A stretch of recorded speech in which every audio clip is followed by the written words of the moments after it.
اعوذ باللہ من الشیطان الرجیم، بسم اللہ الرحمن الرحیم۔ السلام علیکم، 9th کلاس۔ کیسے ہیں سب بچے؟ اللہ آپ کو ہنستا مسکراتا رکھے، زندگی میں کامیاب و کامران کرے۔ آج ہم حدیث نمبر 3 کریں گے، اس کے ترجمہ اور اس کی تشریح۔ ایھا الناس اتقوا اللہ واجملوا فی الطلب فإن نفسا لن تموت حتى تستوفي رزقها وإن أبطأ عنها فاتقوا الله وأجملوا في الطلب خذوا ما حل ودعوا ما حرم۔ ترجمہ: اے لوگو، اللہ سے ڈرو اور اچھے طریقے سے اعتدال کے ساتھ روزی طلب کرو، کیونکہ کوئی انسان اپنا رزق پورا کیے بغیر نہیں مرے گا، اگرچہ اس رزق حصول میں دیر ہو جائے۔ چنانچہ اللہ سے ڈرو اور اچھے طریقے سے روزی طلب کرو جو حلال ہے۔ جی، آگے ہم اس کی تشریح کریں گے۔ مفہوم پہلے اس کا لکھیں گے۔ اے لوگو، اللہ سے ڈرو اور اچھے طریقے سے اعتدال کے ساتھ روزی طلب کرو، کیونکہ کوئی انسان اپنا رزق پورا کیے بغیر نہیں مرے گا، اگرچہ اس رزق کے حصول میں دیر ہو جائے۔ چنانچہ اللہ سے ڈرو اور اچھے طریقے سے روزی طلب کرو، جو حلال ہے وہ لے لو اور جو حرام ہے وہ چھوڑ دو۔ آگے پھر تشریح کی ہیڈنگ دیں گے۔ نمبر 1 آپ اس کی ہیڈنگ آپ کی ہے خوف خدا۔ اس حدیث کے آغاز میں نبی کریم خاتم النبیین صلی اللہ علیہ وسلم نے لوگوں کو خدا اللہ سے ڈرنے کے بارے میں کہا، اور کہ وہ اپنے دلوں میں اللہ کا خوف پیدا کرو اور ہر وقت اس سے ڈرتے رہو، کیونکہ اگر وہ الرحمن الرحیم نہایت مہربان ہمیشہ رحم فرمانے والا ہے، تو اس کے ساتھ ساتھ وہ الجبار اور القہار بہت زبردست، سب پر غالب ہے بھی ہے۔ اگلی ہیڈنگ آپ کی ہے رزق طلب۔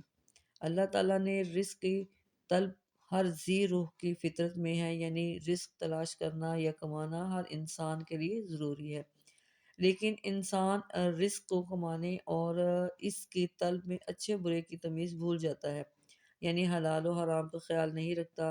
اس حدیث شریف میں بتایا گیا ہے کہ اپنی نیت حلال روزی کی رکھو اور جلد بازی کرنے کی ضرورت نہیں، کیونکہ اتنی دیر تک انسان نہیں مر سکتا جتنی دیر تک وہ اپنا رزق مکمل نہیں کر لیتا جو اللہ تعالیٰ نے اس کے لیے مقرر کیا ہے۔ لہٰذا ہر انسان کی سوچ اچھی ہونی چاہیے اور خوف خدا دل میں رکھتے ہوئے یہی سوچنا چاہیے کہ اگر حلال ملے گا تو لوں گا اور اگر حرام ملے گا تو چھوڑ دوں گا۔ بندہ مومن اگر حرام کا ایک لقمہ بھی کھا لیتا ہے تو 40 دن تک اس کی عبادت قبول نہیں ہوتی۔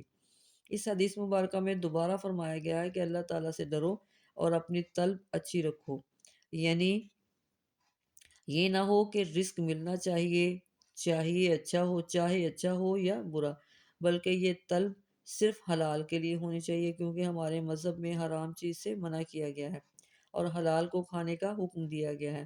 تو بحیثیت مسلمان ہمارا یہ فرض ہے کہ اللہ تعالیٰ کے احکامات کو مانیں، جن کاموں سے ہمیں روکا گیا ہے ان کو نہ کریں اور جن کو اپنانے کا حکم دیا گیا ہے وہ اپنائیں۔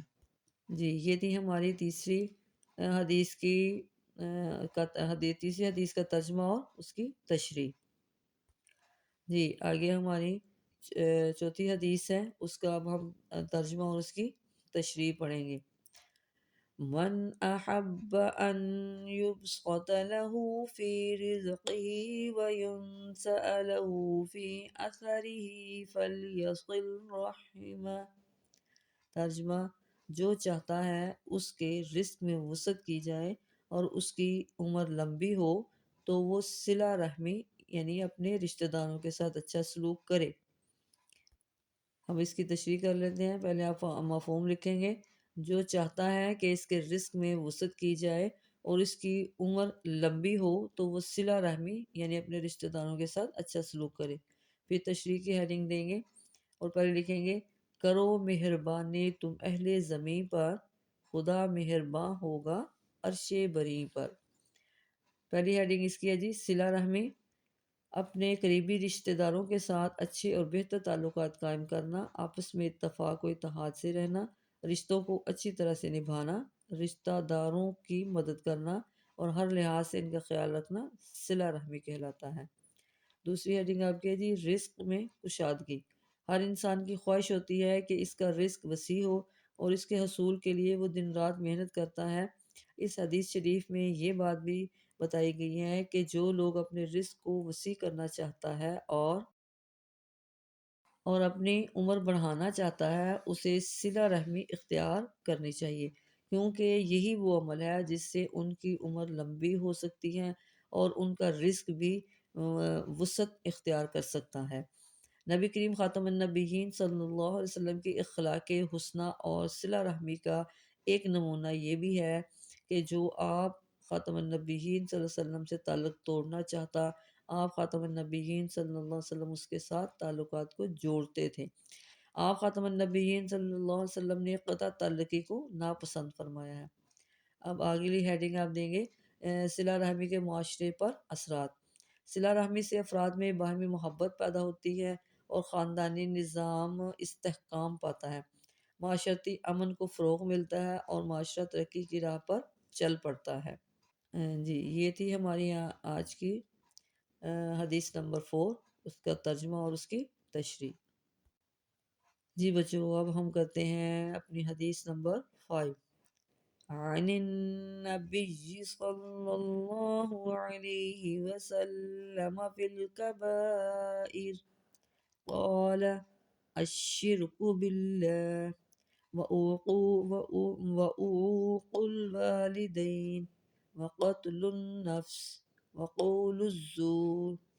ترجمہ، رسول اللہ خاتم النبیین صلی اللہ علیہ وسلم نے کبیرہ گناہوں کے بارے میں فرمایا، اللہ کے ساتھ شرک کرنا، والدین کی نافرمانی کرنا، قتل کرنا اور جھوٹ بولنا۔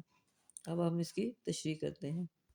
یہ سب سے پہلے ہم مفہوم لکھیں گے اس کا۔ رسول اللہ خاتم النبیین صلی اللہ علیہ وسلم نے کبیرہ گناہوں کے بارے میں فرمایا، اللہ کے ساتھ شرک کرنا، والدین کی نافرمانی کرنا، قتل کرنا اور جھوٹ بولنا۔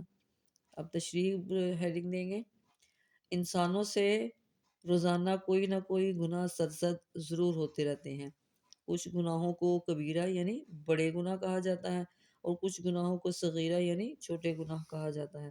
اس حدیث میں کچھ کبیرہ گناہوں کے بارے میں بتایا گیا ہے۔ پہلی ہیڈنگ آپ کی ہے اللہ کے ساتھ شرک کرنا۔ شرک کا لفظی معنی حصہ دار اور ساجی ٹھہرانا کے ہیں۔ شریعت کی اصطلاح میں اللہ تعالیٰ کے اسماء و صفات میں کسی کو شریک کرنا شرک کہلاتا ہے، یعنی اللہ تعالیٰ کی عبادت میں کسی کو شریک نہ ٹھہرایا جائے، وہ واحد اور یکتا ہے۔ قرآن پاک میں اللہ تعالیٰ کی توحید کے بارے میں بتایا گیا ہے کہ تم اس کے سوا کسی کی عبادت نہ کرو۔ آگے ہیڈنگ دیں گے والدین کی نافرمانی۔ گناہ کبیرہ میں ایک گناہ والدین کی نافرمانی بھی ہے۔ قرآن پاک میں بار بار والدین کے ساتھ حسن سلوک کا کہا گیا۔ فرمان رسول خاتم النبیین صلی اللہ علیہ وآلہ وسلم۔ اب یہ ہیڈنگ دیں گے، پھر لکھیں گے اور اللہ کی عبادت کرو اور اس کے ساتھ کسی چیز کو شریک نہ کرو اور ماں باپ کے ساتھ احسان کرو۔ اگلی ہیڈنگ آپ کی قتل کرنا۔ اسلام کسی انسان کے ناحق قتل کی اجازت نہیں دیتا۔ پھر ہیڈنگ آپ کی جی فرمان رسول خاتم النبیین صلی اللہ علیہ وسلم۔ رسول اللہ خاتم النبیین صلی اللہ علیہ وسلم نے ارشاد فرمایا، اللہ تعالیٰ کی رحمت سے امید ہے کہ وہ ہر گناہ معاف فرما دیں گے سوائے اس شخص کے جو شرک کی حالت میں مرے یا وہ مسلمان جس نے کسی مسلمان کو جان بوجھ کر ناحق قتل کیا ہو۔ اسلام دراصل ہمدردی، پیار، محبت اور احترام کا درس دیتا ہے اور دوسروں پر ظلم کرنے کو ناپسند قرار دیتا ہے، نہ صرف جانوروں پر بلکہ انسانوں پر بھی۔ اگر لاسٹ والی ہیڈنگ آپ کی ہے جھوٹ بولنا۔ ہمارے نبی خاتم النبیین صلی اللہ علیہ وسلم نے مذاق میں بھی جھوٹ بولنے سے منع فرمایا ہے۔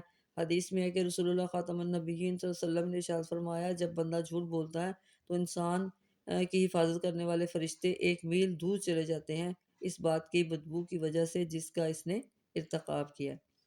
جی یہ تھی ہماری آج کی تشریح اور ترجمہ اور تشریح 5ویں حدیث کی۔